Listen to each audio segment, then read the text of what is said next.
First thing I'm going to do is talk about old weapons. And the old weapons I'm talking about that the Americans used were included the B-52 Superfortress. And this is a long-range bomber which originally was designed to carry nuclear payloads. But by the 1970s, or the 1960s, pardon me, it was converted, or they could be converted to carrying what are called dumb bombs or iron bombs, because basically they're just gravity bombs. You just open the belly of the aircraft and drop things out of it. They're not guided. They just drop where they drop.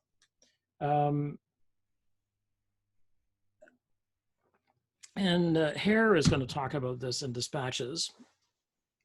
And what you need to know is that the official term for a B-52 area bombing strike, because the B-52 is an enormous aircraft, flies very high, is that it can unload from 6 miles up, roughly, 38 tons of bombs, which is basically 150 500-pound bombs, or as I say, dumb bombs or iron bombs, which is basically 76,000 pounds of payload. That's 38 tons, right? So it's kind of like dropping 38 cars on the ground. So to give you an idea of these strikes are so dreadful, it is really not possible for us to understand how terrifying this can be. First of all, the strikes come from nowhere. You're not going to hear the planes because they're 6 miles up. What's going to happen is the bombs just start arriving, and they arrive in such quantity and over such a long range that, and there are so many bombs being dropped by so many planes at the same time, that the ground literally lifts up and begins to ripple. It's just this sort of, it's just a staggering phenomenon. So to be on the ground and to survive this kind of area bombing was terrifying. And Vietnamese villagers survived them and didn't all the time. These strikes were called arc light strikes. And so I'm going to show you now, and I'm just going to M small on myself, here we go, is I'm going to show you a little clip from Nixon talking to a bunch of Navy pilots who would have flown these, actually, sorry, this is Air Force, who would have flown these B-52 strikes. So here we go. The most difficult decision that I have made since being president was on December the 18th of last year.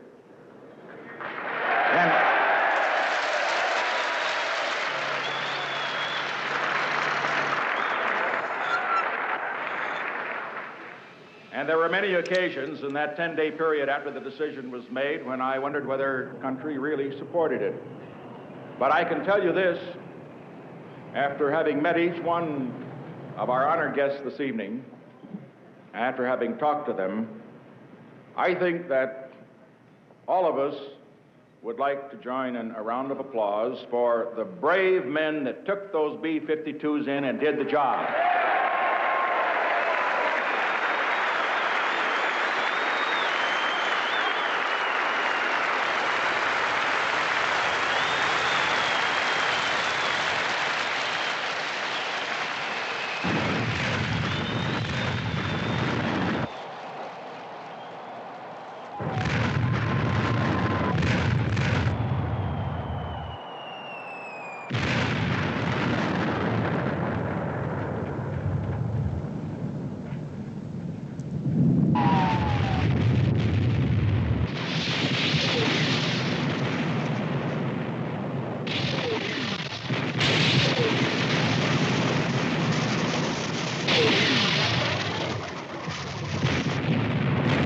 So here we see at the very end of this rocket attacks. So those rocket pods that we saw being fitted onto with the nose cone that has a little smiley face, that's that.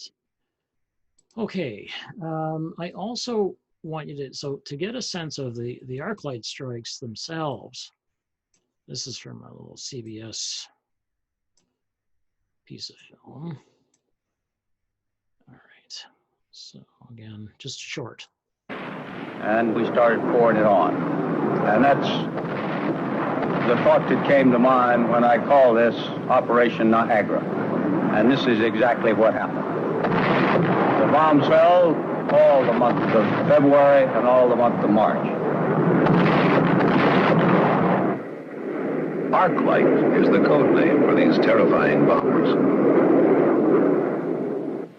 Coming in at 20,000 feet and literally destroying the target area with their 500 and 750-pound bombs. The North Vietnamese troops are forced to dig in, keep their heads down, and concentrate on avoiding being scorched by napalm or pulverized by the bombs. When bad weather comes, and at night, they bomb by radar, pinpointing their targets by means of a ground-controlled system called Sky Spot. So again, the bad weather won't stop them. Now, the bad weather didn't stop bombing, particularly during World War II, but bombing was enormously. Okay, bombing is very dangerous in World War II. It is dangerous in Vietnam, and many of the fighter pilots, the people who are mostly in prison, are pilots because they get shot down. Okay, then we have, so these are old weapons. Let me just embiggen myself a little bit here. I'll just have my nice pirate background there, pirate ship. Okay, so other weapons that have been used before would include things like napalm, which this narrator mentions. Napalm is jellied gasoline. So you basically take gasoline and you get it into a nice consistency. You mix chemicals, you make a chemical mixture of it. And it's was made by Dow Chemical. So, breast implants, stretch and seal, household goods, basically plastic bags, chemical cleaning products, that Dow Chemical. And you make this gasoline into a jelly, and then you drop it in these footballs. And you saw some of them at the very beginning of this clip. There's these silver things that are tumbling in over end. That's a napalm canister. Inside the canister is an incendiary. So as the bomb hits the ground, or when it's above the ground, the incendiary goes off and blows the contents of the cartridge, basically, or the shell everywhere, and lights it on fire. So now you have something like honey, which is all over the place, and it's burning. And it's burning at about, say, 2,000 degrees Fahrenheit, and it can't be put out. It can't be put out by water.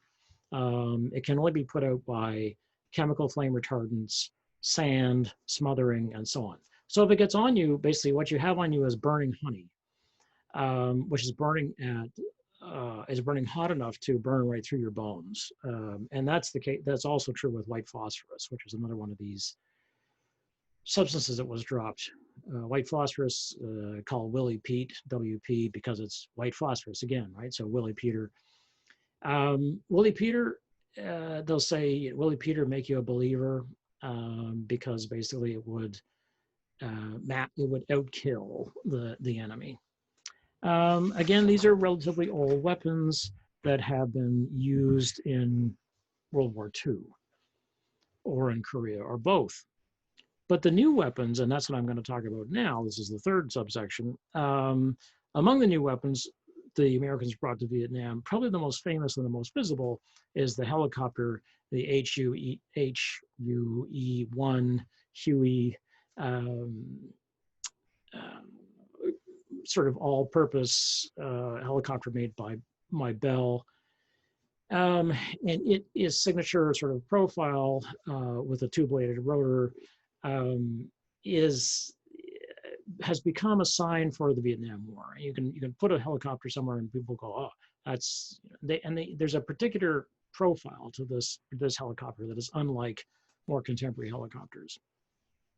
The utility helicopter, which is what the UH comes from, so UH-1, which becomes the Huey, is the center of a way of fighting where instead of having soldiers walk into combat, you fly them in, which means you can get them anywhere you want, arguably, within a very short amount of time, basically as fast as a helicopter will fly. Well, they fly pretty fast.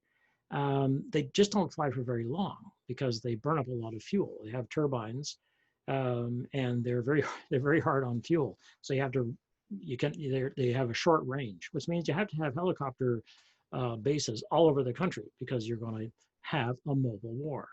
And so the name of this war is called Air Mobile, because basically it allows you mobility anywhere. This is the policy. So you will get troops anywhere, resupply them, even if you can't land an aircraft, right? So helicopters may not carry much, but they can make drops, and they can make drops often.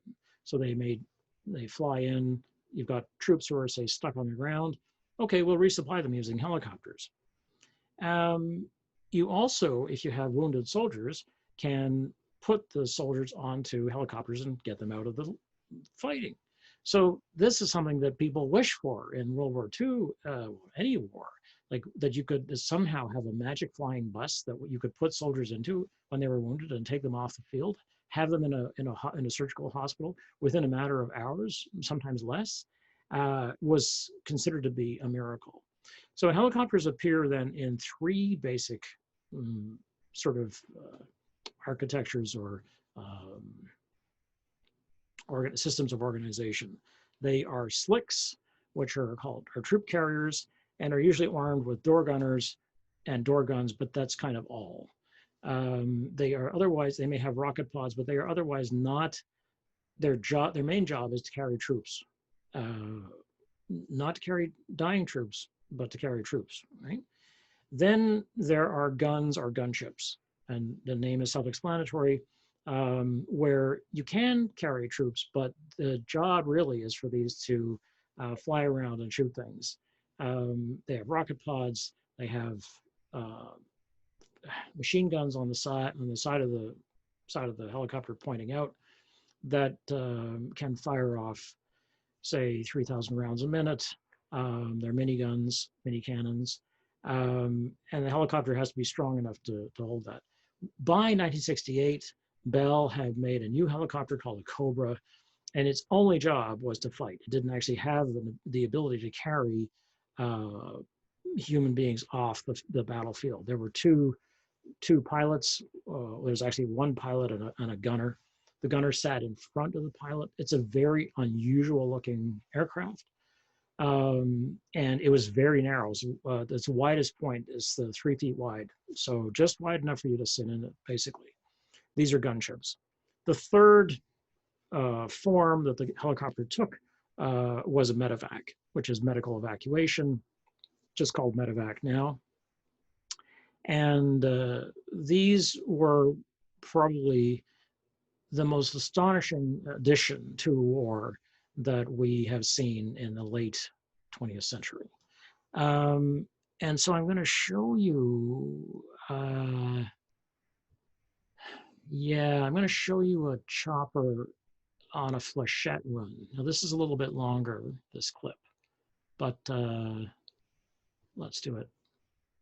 I'll just move myself out of the way here.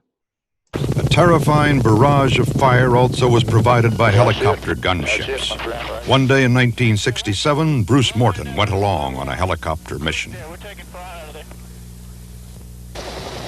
Below is the Iron Triangle, a free strike zone. Anything unusual down there is a target.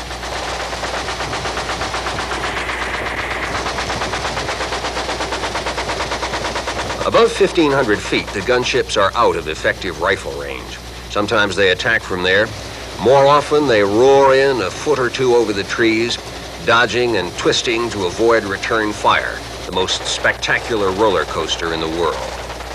The guns go off with a sound like 1,000 rifles echoing in a small room. planes or rockets hitting, leaving their gray smoke trails behind them.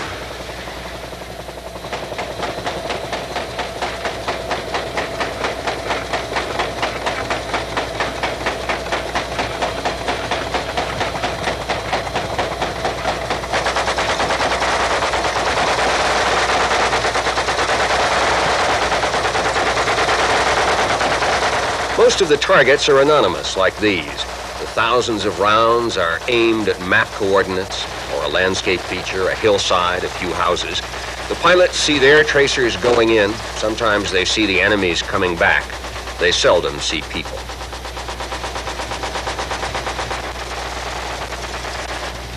After a short run that seems long, the firing stops. Down below, nothing moves. Anything living is hiding. Aboard the gunship, the noise of the motor, which was loud, seems almost quiet. Another weapon was Okay, yeah. Later for that, boy. Oof. Okay. And finally is the aircraft called Puff the Magic Dragon. And you need to see this partly because it just was part of the war, and this has been expanded. It's been made bigger. They're using even bigger aircraft now, and this was a weapon that was still used in the wars in Iraq and Afghanistan. This is, I mean, all these weapon systems are terrifying. This one is absolutely terrifying. It's just called Puff, but it was a relatively small cargo plane that was outfitted with cannons. And I'm not kidding. They would point these at, the plane would have to tilt at the ground and then fire. So there's a little tiny clip of this. and Puff the Magic Dragon, also known as Spooky, a transport plane equipped with 3 Gatling guns, each capable of firing 6,000 rounds a minute. It flew at night to avoid ground fire, but carried flares to light up enemy positions. Puff was especially valuable in defending bases against nighttime attack. This is a pretty good clip. It gives you an idea of shooting from the aircraft, just how much fire it can bring. These Gatling guns have belts that are driven. They're pushed by engines and pulled by engines. So they're running through the gun at this incredibly fast rate, as the guy says, of 3,000 rounds a minute. And they can sustain that because the plane can carry the cargo, right? So you can actually have a sustained 3,000 rounds a minute for a number of minutes, which you couldn't do in a helicopter or in a standard jet because you simply don't have enough lifting power. But in a cargo plane, you can do it. You can have boxes and boxes of ammunition. So these are some of the weapons that we're looking at.